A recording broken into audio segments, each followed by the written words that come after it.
It's Philosophy Talk. Now, I know some of you may not trust your gut yet, but with my help, you will. Gut feelings and the art of decision-making. Is it a good idea to act on your gut feelings, or will your gut lead you astray? Maybe there are a few missing pieces to the rationale for war, but doesn't taking Saddam out feel like the right thing? Right here in the gut? Because that's where the truth comes from, ladies and gentlemen. The gut. I got a feeling that tonight's gonna be a good night. A feeling. Thinking things through. Is it ever a good idea? We are divided between those who think with their head and those who know with their heart. Our guest is Gerd Gigerenzer, author of Gut Feelings, The Intelligence of the Unconscious.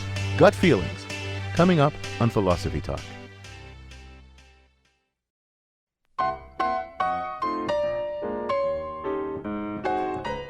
Welcome to Philosophy Talk, the program that questions everything. Except your intelligence. I'm John Perry. And I'm Ken Taylor. We're here at the studios of KALW San Francisco. Continuing conversations that began at Philosopher's Corner on the Stanford campus. That's where Ken and I are called distinguished professors of philosophy. Speak for yourself, John.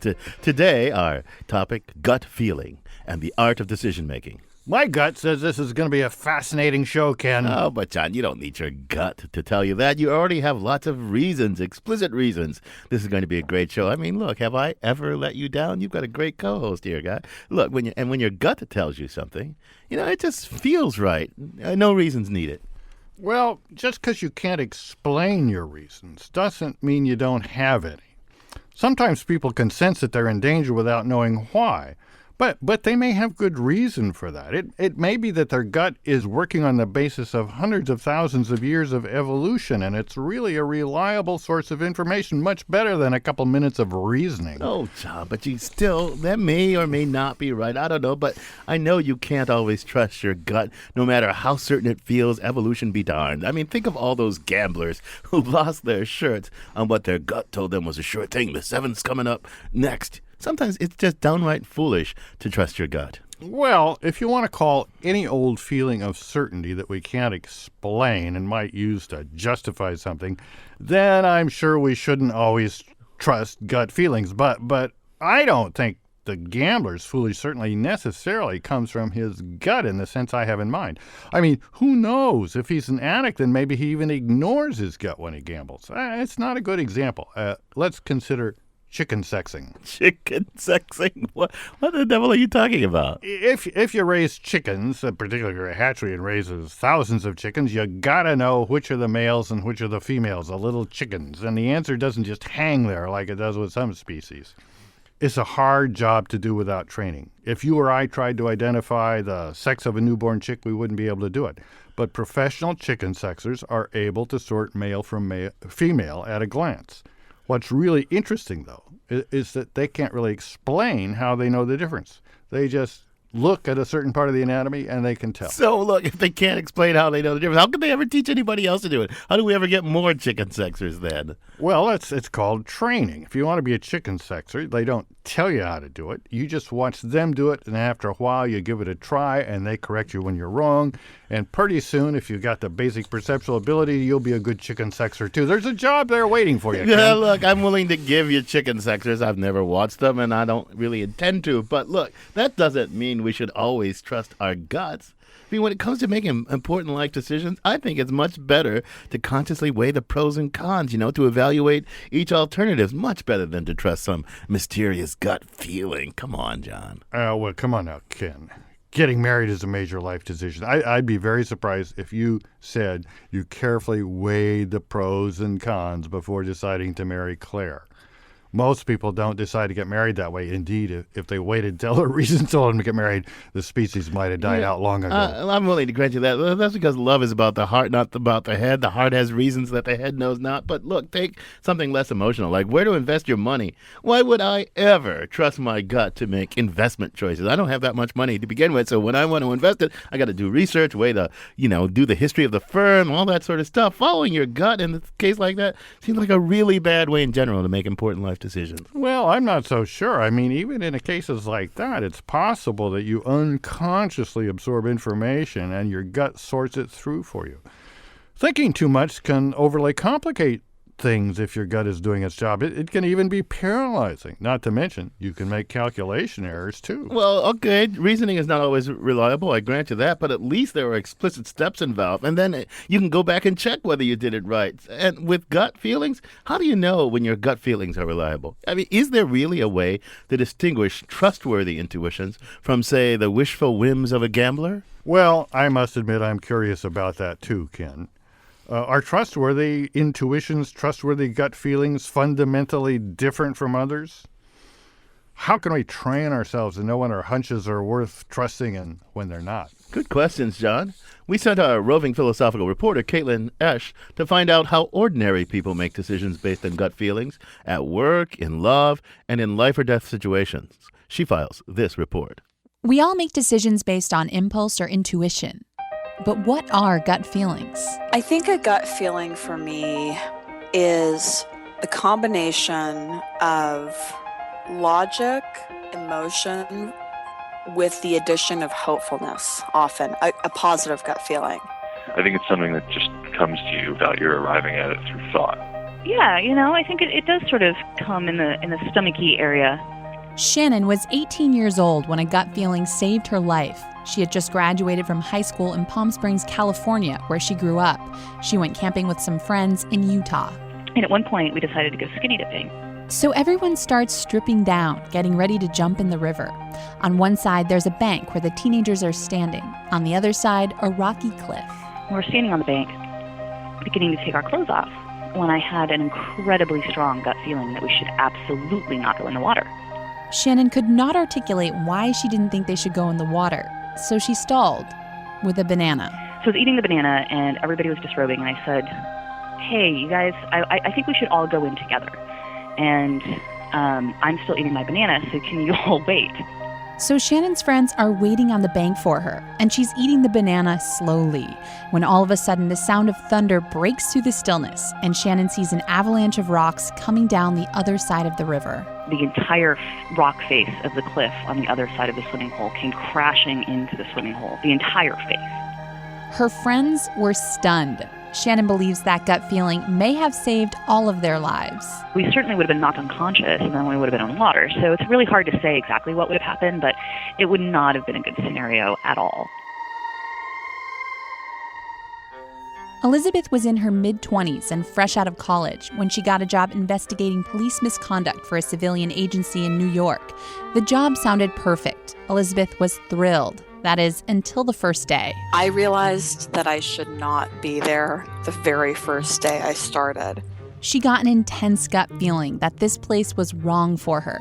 But she'd made a 2-year commitment, so she stayed. One of the worst interviews I had involved an attorney for one of the policemen getting so frustrated with my line of questioning that he stood up in the tiny interview room and took the folding chair in his hand and slammed it against the wall.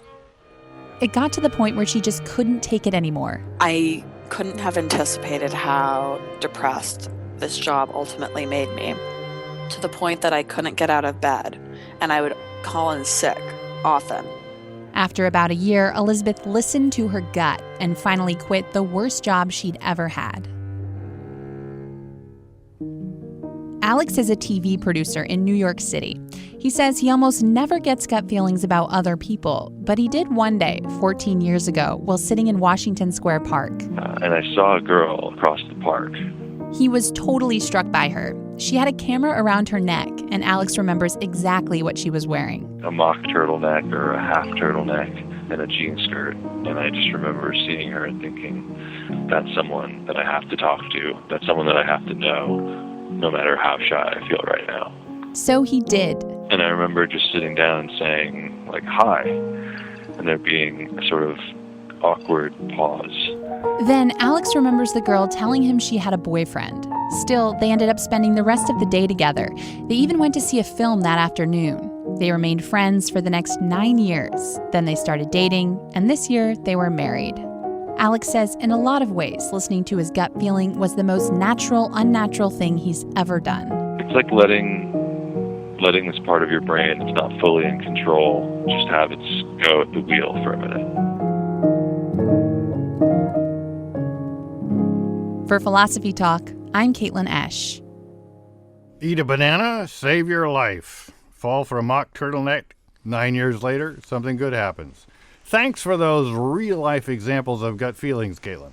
I'm John Perry. With me is my fellow Stanford philosopher, Ken Taylor. And today we're talking about gut feelings. And we're joined now by Gerd Gigerenzer. He's a director at the Max Planck Institute for Human Development in Berlin. He's author of Gut Feelings, The Intelligence of the Unconscious. Gerd, welcome to Philosophy Talk. Good morning. Well, Gerd, I'm curious to know how you got started doing research on gut feelings. Did you go through a long and complicated, rational, deliberative process to arrive at the decision to do that, or were you just following your gut? When I was a graduate student, I earned my money by playing music. And as a musician, I noticed the music is best if you stop thinking, if you don't pay attention what you're doing. And the moment you begin to think and pay attention, it's no longer real music. And later, when I was doing research, I noticed that almost all of what you learn at a university about how people make decisions and should make decisions is about conscious, deliberative intelligence. So that's what got you started. Music versus what you were told about reasoning at university. Well, now, it seems like if we're going to trust our gut feelings, we're going to have to distinguish between the ordinary gut feelings that sometimes aren't reliable and the ones we should trust, the kind that maybe experts develop over time. Do we have different mechanisms going on here, or is the difference just a matter of degree? Many of the gut feelings are based on immense experience. That's what a good expert has. For instance, a chicken sexer, or a musician, or a painter. And much of what they do is not in language. They cannot explain how they do what they do so well. But ordinary people also are experts in something, for instance, in other people. And so they also have this kind of unconscious form of intelligence. So it's not so different. The challenge is to work out how does intuition function. And in our research, we often find that good intuitions focus just on one or two bits of information and ignore the rest. It's the art of ignoring. So let me interrupt you. I want to focus on something. You said ordinary people are expert at lots of things, right? We're expert at other people. And experts develop these, well, let's call them developed expertise, like the chicken sexers. Nobody's a natural chicken sexers. So I'm not quite sure what that adds up to. Does that mean that basically whatever we're expert at, right, whether it's the things ordinary people are expert or developed expertise, whatever we're expert at, we're really guided by what you're calling gut feelings rather than explicit, conscious, deliberative thinking? Is that what you're saying? No, let's define what a gut feeling is. Good. A gut feeling is quickly in consciousness. You feel that's the thing you want to do. But the reasons for that are not in consciousness. You can't explain it. Nevertheless, it's strong enough, this feeling, to act on it. What a gut feeling is not would be what Benjamin Franklin recommended to do in cases of doubt, namely list all the alternatives, list all the consequences, and weigh them and make the calculation. So the question about gut feeling versus deliberate thinking is rather, in my opinion, you need both. And the real question is, when should you stop thinking and when does calculation pay? Well, I follow a modified Ben Franklin strategy. I make a careful list of all the reasons, and I crumple it up, throw it away, and count on making the list to have honed my gut feelings. But we'll talk more about this after the break. You're listening to Philosophy Talk. We're talking about gut feelings with Gerd Gigerenzer from the Max Planck Institute for Human Development. How do you know when to listen to your gut? Is there some way to distinguish reliable instincts from unconscious biases? Can you train your gut? Intuitive thinking, reliability, and unconscious biases. When Philosophy Talk continues. A feeling I can't hide. Oh no, no. Oh no. Oh no. Yeah! Yeah! I've got a feeling. Yeah! I've got a feeling I just heard the Beatles. How'd I know that? Did I check criteria? No. Thousands of years of evolution has taught me that 60s music is really good and mostly by the Beatles. I'm John Perry. This is Philosophy Talk, the program that questions everything. Except your intelligence. I'm Ken Taylor, and we're talking about gut feelings. Our guest is Gerd Gigerenzer, author of Gut Feelings, The Intelligence of the Unconscious. So, Garrett, look, a lot of unconscious thinking leads us to believe, all kinds of false things. And we've got all these unconscious biases. Some person sees a black guy like me walking toward them. Their gut tells them, cross the street, danger, danger. Is there a good way to tell the difference between unfounded biases and a kind of reliable sort of gut feelings that maybe we should pay attention to? It's a good question, but one also needs to ask the question, lots of deliberate thinking or calculation leads us astray.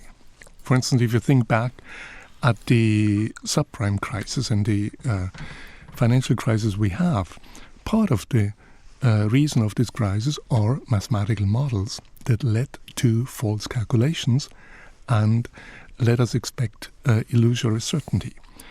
So usually people ask, intuition is going sometimes good, sometimes bad, but calculation is also going sometimes good and sometimes bad. But that's true. But you can check you can prove the reliability of a decision model or something like that. You can prove whether it's going to deliver you a good outcome, whether it's going to, Yes. take you from true premises to a false conclusion or not. You can prove things like that, and this gut feeling. What's the basis for saying we should trust it? I want you to tell me some is there any experimental evidence that says, okay, acting on your gut is better than acting on conscious deliberative processes?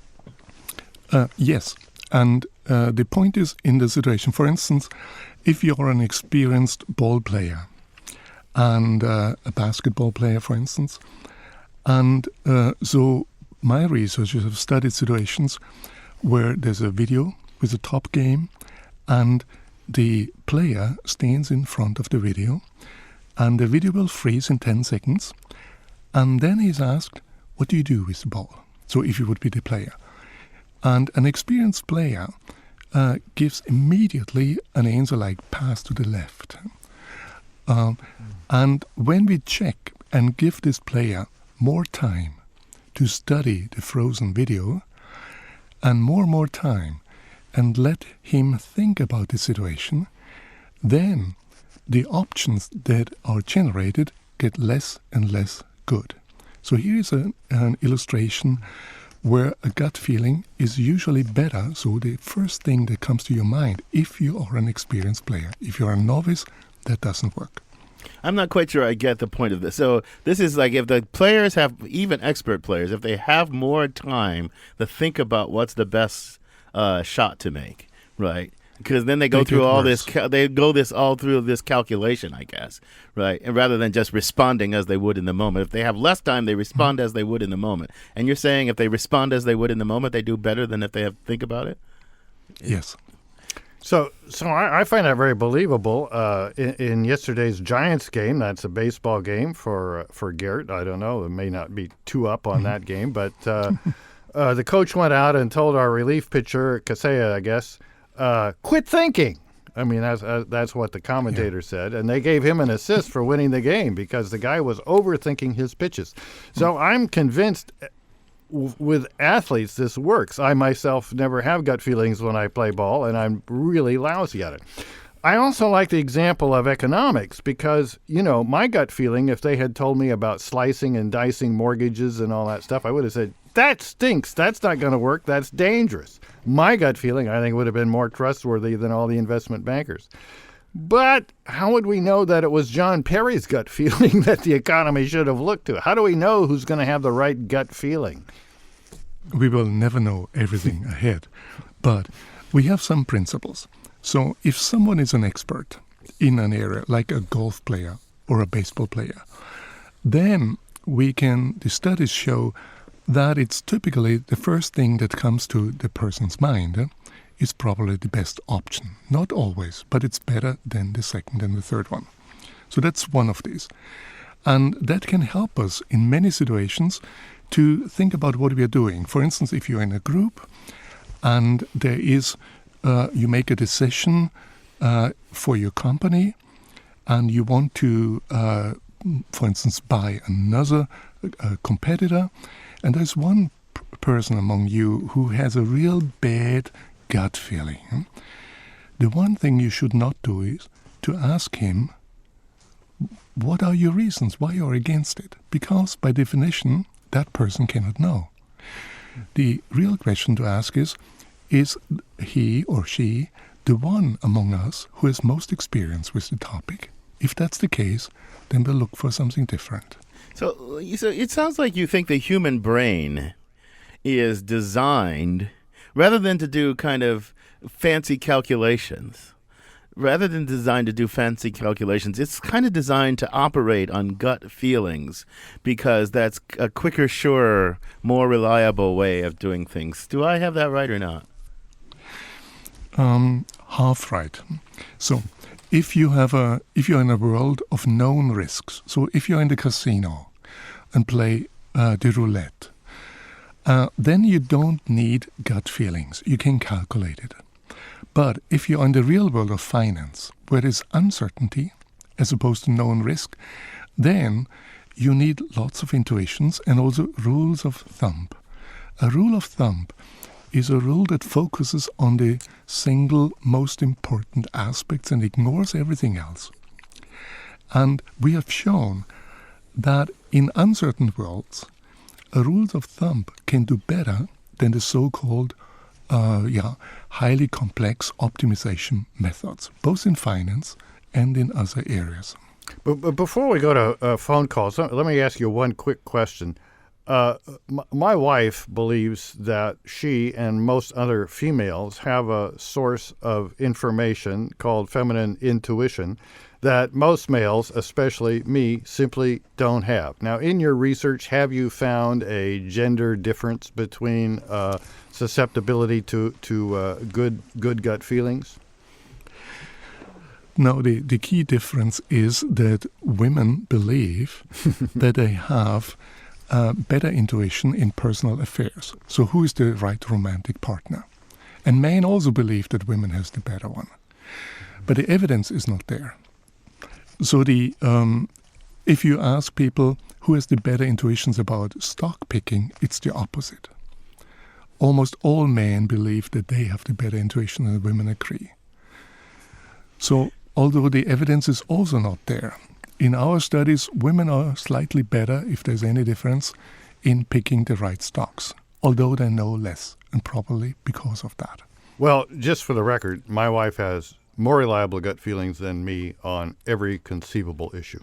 You're listening to Philosophy Talk. We're talking about gut feelings, and we'd love to know what your gut feeling is telling you now. Keith from San Francisco is on the line. Welcome to Philosophy Talk, Keith. Thank you.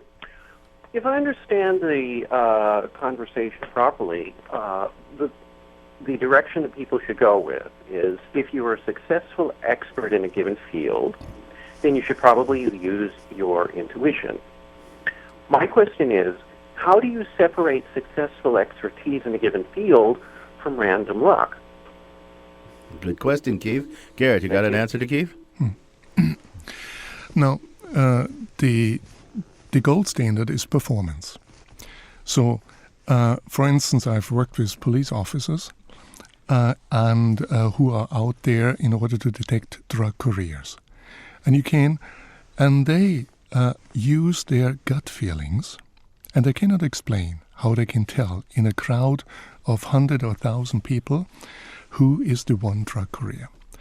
But you can measure that by the success rate. And performance is a good criterion to help to understand whether you're good or bad with your guts. But is there any court system in the world? I'm sure that in the United States, that wouldn't be admissible evidence. It wouldn't be the grounds for a search warrant or anything like that. I have this gut feeling that blah, blah, blah. Is there any court system in the world that would allow that kind of thing into evidence? Certainly not in California. And what about in Germany? Do they allow that kind of thing in the court in Germany? No, they wouldn't either. But here you have the problem. Our society does not tolerate good intuitions. At least it's not the way you are supposed to act. The ideology is first analyze, then act. It's not just ideology, Gerd. It goes back to something deep in philosophy. Plato said if you had opinion but not backed by what he called a logos, a reason, an argument, then it just counted as opinion, and it could be accidentally correct, but it couldn't really be knowledge. Do you reject that thought? True, but now take your baseball player who just does this incredible thing, and now, or a soccer player who shoots that goal. And now if the referee would ask the player, explain me how did you do it? And if the player can't explain, it doesn't count. So that's the peril. And I have seen in the Californian legal system cases where a police officer on the Los Angeles International Airport detected a drug courier and illegal drugs were found, and he got to the court. And the judge asked the policeman, why did you stop that person? And the policeman said, I had a hunch. And it doesn't count. And there are cases where the culprits have been acquitted. The consequence is that the policemen now find the reasons after the fact. And here the real issue is performance. How good is that person? Well, the issue is performance, but isn't there also in the cases the question, can we see that there's a reliable mechanism behind this? In the case of the baseball player, there's training and practice, and there's a feedback mechanism there where if they respond to the right thing, they get a hit, and if they improve, you think, well, I don't know what they're responding to. They don't know what they're responding to, but there's clearly something that's making a difference. Evolution provides a feedback mechanism, and the chicken sexing kind of case provides a feedback mechanism. Now, when we train dogs, drug-sniffing dogs, they get rewarded when they get it right, and that's okay. I guess drug-sniffing dogs are okay, but hunch-sniffing policemen aren't okay. But it seems to me what we want is not just performance, but also some conception of what the mechanism underlying it is and how it could be a reliable mechanism, even if it's not a conscious mechanism. Now, that is the task for the science, and that's what we are doing. We try to decipher how does intuition work. But it's not necessarily the task, say, for an artist to find out how she is functioning, nor for a chicken sexer. I would be happy with a good chicken sexer who performs well and does not know how he or she is doing what he's doing. I take your point there. That's an excellent point, but so is John. I think we can have both those points. In order to admit this stuff in court, we need some indication of its reliability, but it doesn't have to come from the first person. But, we got the lineup of callers here. Mark from Berkeley's on the line. Welcome to Philosophy Talk, Mark. Hello. I think you did a beautiful job of setting up a question I have. The question is that, do you believe that we have very rational, calculated, subconscious thought that is a part of our sort of hunch-making process? And if I may, I'd like to give an example of something from my own life that makes me believe this. I'm a software engineer, and many times I have tried to solve a problem in my software and spent hours looking at code and trying things and coming up empty-handed, only to be very frustrated, get in my car, start driving home, listening to music, absolutely not thinking about this problem, and a solution will pop into my brain, a great solution that works the next day when I come back to work. So I believe that, this seems to indicate, I guess I should say, that, we have this sort of, our brain is able to do sort of background processing, and certainly the problem that's being solved in my software is a very rational sort of a thing. So I have to think that that's part of this hunch-making process, but I'd like for you to answer that, if what your thoughts are. Thanks, Mark. Well, what do you think about that, Gerd? I think you're right. There's an old distinction between finding a solution, and that's intuition that you need, and then checking the solution. That's analysis, what you need. You need to find out whether your program works at the end. In general, the intuition, for instance, I could not do my work without intuition. I would be a mediocre researcher if I just would only do what I can know ahead, in front, can calculate. I have to have hunches and take risks and then check whether they work. But Gerd, Mark's thing, though, was about going away and coming back. And that sounds like some kind of offline conscious processing that may be going through the same kind of formal manipulations as, deliberative online conscious processing. But the stuff you were talking about, the baseball player, that's kind of, it's not conscious, but it's now. It's quick and effective rather than slow and go sleep on it. So aren't those two different phenomena? It could be, but it also could not be. For instance, if the baseball player who is using a simple rule of thumb to catch a ball that we know what it is, it takes some time to develop that capacity. And here, both evolution and individual learning help us. At the end, there is this one moment where the person knows exactly what to do. And that may be the caller situation, that just listening to music, the brain does more than just listening for music, so let the rest do its job. After all, most parts in our brain are unconscious. And you, John and Ken and I, Gerd, we are talking now just with the conscious parts of our brain. The rest of our brains are also listening and working. So, right. So, this is fascinating. So, we'll have to dig into it more deeply after a break. You're listening to Philosophy Talk. We're talking about the art of decision-making based on gut feeling with Gerd Gigerenzer, author of Gut Feelings, The Intelligence of the Unconscious. Would you trust an expert's intuition in high-stakes decision? Would you invest a lot of money or have an emergency medical procedure based on someone else's gut feeling? Or would you require them to come up with some explicit reasoning to justify their decision before you trusted them? The role of intuitive thinking in decision-making, when Philosophy Talk continues.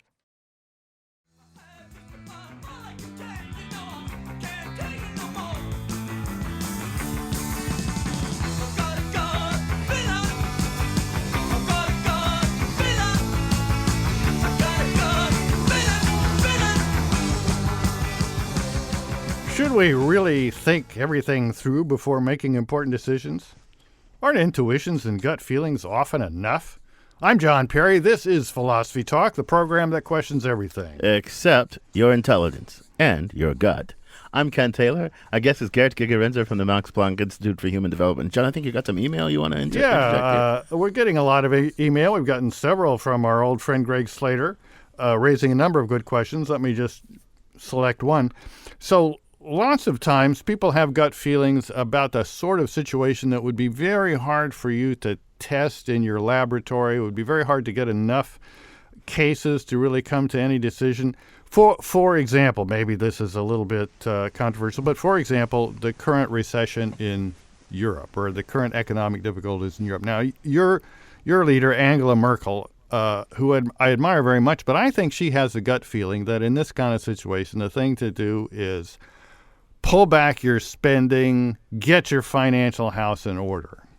And that's a very gutty gut feeling. I mean, I think we all have it.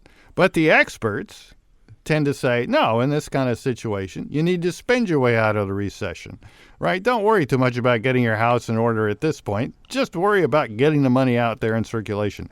Now, how do we know whether to go with Angela Merkel's gut feeling or Obama's educated and rationalized response? Now, if I would know the answer, then the problems would be solved. But, for instance, take the entire financial crisis. Part of it is through complicated financial products thought up in order that some people make money at the cost of others.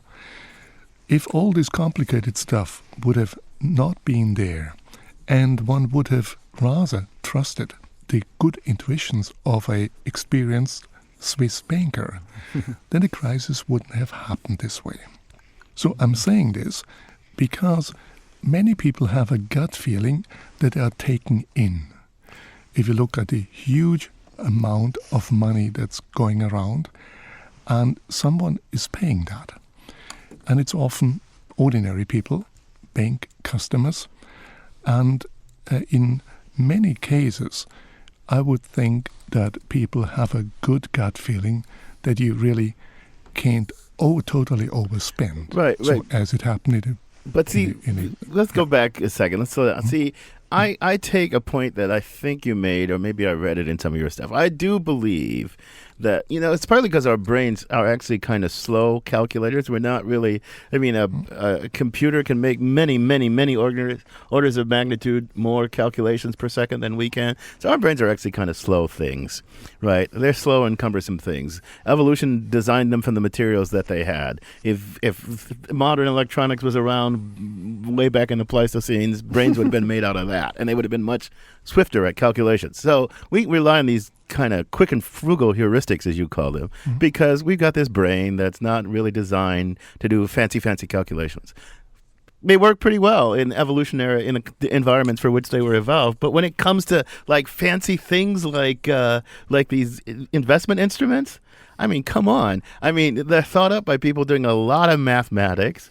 There's a lot of theory behind them. I wouldn't trust my gut to evaluate them any more than I would trust my gut to, decide the strategy. I don't know. It just seems bizarre that we have gut feelings about things that complicated for which our brains are not naturally suited. But just to interject there, I think sometimes it's hard to distinguish the gut feeling about the theory and the gut feeling about the person who's putting forward the theory.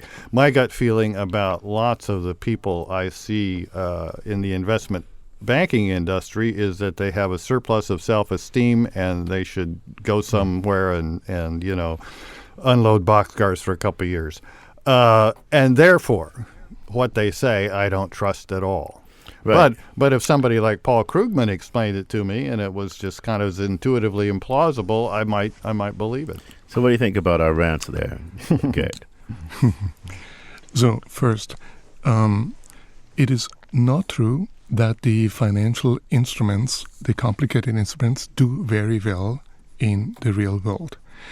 So the difference is that in the last 10, 20 years, more and more mathematicians with very little knowledge about banking have designed these models.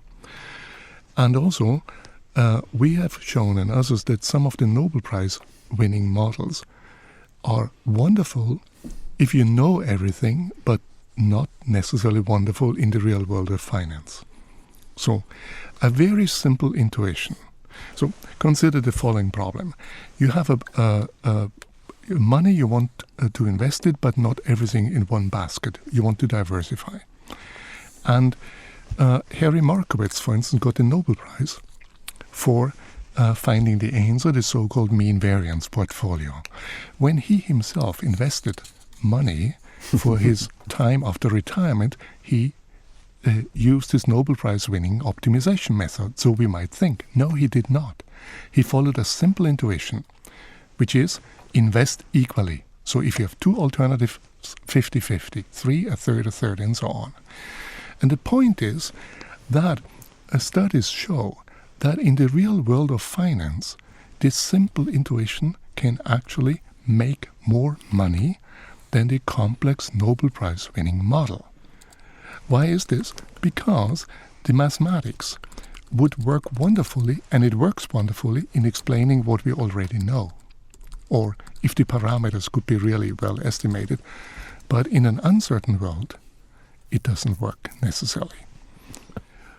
So we need also face the possibility that sometimes very simple intuitions can be better than optimal. I take your point, I think. I think I want to challenge it, but I'm going to give a caller a chance first, and that's William from Richmond. Welcome to Philosophy Talk, William. Hello.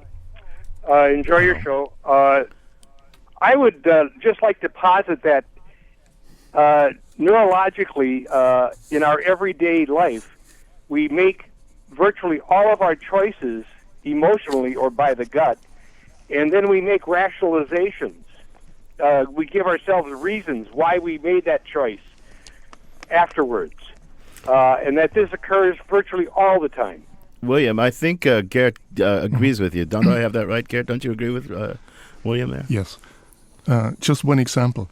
I work with large companies, international companies, and I've asked the managers into the executive board about whether they do gut decisions. So gut decisions, again, is not a God's voice or something arbitrary. So the typical executive is buried underneath a mountain of information, partially contradicting, and then he or she feels something. That's the gut feeling. And what do you think? What proportion of executives in large companies, international companies, on average, how many of their decisions are gut decisions? Would you like to I don't estimate? know. A lot. 1%? 10%? Yeah, 25%. Yeah, on average it's 50%. Yeah. But they would not admit this in public. And in public they would do what the caller said. So they would send an employee and for 2 weeks to find reasons after the fact. That's a waste of time, of intelligence, of money. Or worse, more expensive, they would hire a consulting firm to find reasons, and they would deliver a 200-page document and a PowerPoint, not mentioning the term gut feeling. Or if they're Dick Cheney, they will just kind of subvert the whole CIA in order to get the right answer. But that's just my opinion. That's odd. But look, I think this is complicated. Look, you can't, when I'm challenged, one of the things that explicit reasons are good for are responding to challenges. When I'm challenged, why should we do it that way? I can say, well, I just have this gut feeling. How's that supposed to satisfy anybody? These complicated, formal, explicit theories and models, they are the kinds of things that we can use to respond to a challenge. How, in your view, do we ever respond to a challenge? To say, trust me? I trust my gut, so you trust my gut too? And look, we often need to trust others, particularly if we are not experts in something. Then our expertise is social. So whom can I trust? And without trust, we wouldn't get very far. Well, but this goes back to John's thing where even if you can't give me the first person reason, I need to have some grounds for knowing that you're reliable. I need to have some grounds for knowing that you're not just blowing smoke. And it's kind of hard to find the grounds of reliability to distinguish the reliable from the unreliable, except, I don't know, by experience, I guess. And yeah, but look, for instance, Einstein once said that he was always guided by intuition, and he couldn't explain it. And we would trust Einstein that was a good idea, wouldn't we? But if someone else says, I'm guided by intuition and always fails, that wouldn't be a good idea to trust that person. So we look at performance. And that's something that helps us to find out where it works and where it doesn't work. But I don't think we're totally happy with just performance, although maybe I'm just inventing a case that's impossible here.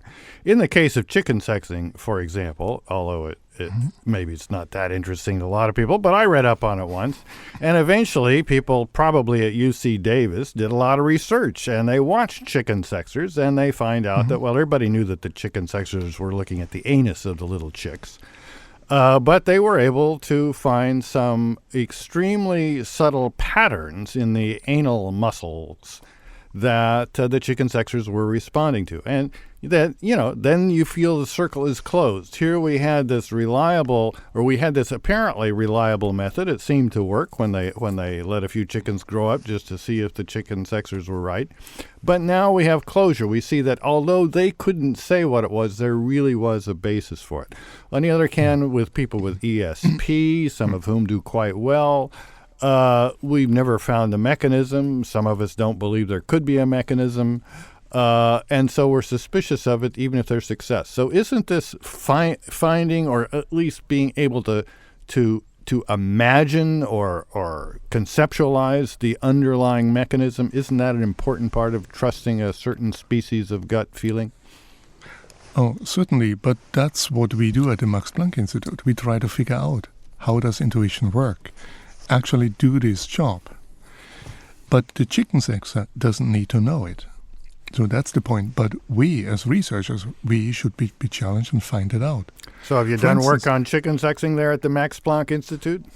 No, not on chicken sexing, but on other skills. For instance, do you know how a baseball player, an outfielder, catches a fly ball? Well, they get their glove in the right position. No, yeah, but what coaches often tell them, beat the ball to where it's going. That is, predict the trajectory and get there. That turns out not to be what expert outfielders do. Right. They have this constant gaze thing, and work on people like you has done that. But you know what, Garrett? On this note, I'm going to thank you for joining us. This conversation has really gotten me in the gut. I'm glad that it ended up, and maybe you found some reason to trust your guts. Our guests had been Gerd Gigerenzer, director of the Max Planck Institute for Human Development in Berlin, author of Gut Feeling, The Intelligence of the Unconscious. This conversation continues on our blog, theblog.philosophytalk.org, where our motto is Cogito ergo blogo, I think, therefore I blog. You can also follow our tweets on Twitter, and you can find out more by visiting our very, very active Facebook page. But wait. There's more. It slices, it dices. And you can sign up to get the free weekly podcast of Philosophy Talk at our website, philosophytalk.org. Now we're going to follow the high-speed intuitions and gut feelings of Ian Scholes, the 60-second philosopher. Ian Scholes. In June 2012, officials in Santa Clara, California voted to take back $30 million pledged to help build the 49ers football stadium there. County tax collector George Putris said that they'd rather devote the cash to paying teachers than to, quote, little televisions in the back of stadium seats, unquote, which is what he apparently thought the money would have been spent on. And now the 49ers are threatening to sue, and the officials have got themselves a lawyer, and a kerfuffle is brewing. The $1.2 billion stadium, mostly paid for by the team, the NFL, local hotels, and the selling of naming rights, will seat close to 70,000. It will have photovoltaic panels, a green roof, stadium-wide Wi-Fi, and a 13,000-square-foot HD video board, not to mention the little televisions in the back of the seats, which might not happen because stupid Santa Clara didn't want to pay for them. Gut feelings might lead you to believe stadiums are a great thing. You get sporting events right there in your hometown, parties in the parking lot, overpriced beer and hot dogs on the inside, root for the home team, keep it local, civic pride, rah, rah, rah. But gut feelings are never the reasons given for arena mania. City officials always want us to believe that the stadium will be some kind of cash cow for the area. Build one and businesses will come. But stadiums cost more than projected. Ancillary developments fall through. Not good for business because most people go to the game and get out, leaving the locals nothing but traffic jams and litter. The stadiums don't even make money except for the teams, owners, and investors who live somewhere else. How many days do teams even play there? The rest of the year has to be filled up with something. Circuses, monster trucks, conventions, and Lady Gaga concerts. There's no guarantee. In Long Island, a hockey team is threatening to leave Nassau unless the county borrows $400 million for a new arena. In Rio Rancho, New Mexico, the Santa Ana Star Center opened in 2006, but the company that built and managed the arena didn't book enough events, and the hockey team folded. Attendance was light because tickets were too pricey, and the stadium was, well, in the middle of nowhere. In Wenatchee, Washington, the town Toyota Center, home to a hockey and a football league, has failed to turn a profit, and now 15% of the city's budget goes to pay off the bonds for it. In L.A., they're talking about giving the Staples Center owner money and an environmental pass to build a new downtown stadium. They hope to lure an NFL team to the city. You get that? They want to build a stadium for a team it doesn't even have. Not a big sports fan myself, so I don't have a dog in this hunt. It does seem like there are better ways to spend tax dollars, however, ways that don't involve lawyers. Lawyers never lead to a good time. That's my gut feeling. I gotta go.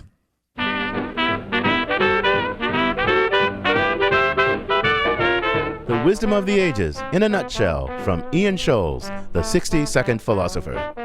Philosophy Talk is a presentation of Ben Manila Productions and the trustees of Leland Stanford Junior University, Copyright 2012. Our executive producer is David Demarest. The program is produced by Devin Strolovich. The director of research is Laura McGuire. Thanks also to Chris Hoff, Merle Kessler, Dave Millar, Jimmy Tobin, Corey Goldman, and Mark Stone. Support for Philosophy Talk comes from the Templeton Foundation and from various groups at Stanford University, the Friends of Philosophy Talk, and the members of KALW San Francisco, where our program originates. The views expressed or misexpressed on this program do not necessarily represent the opinions of Stanford University or of our other funders. Not even when they're true and reasonable.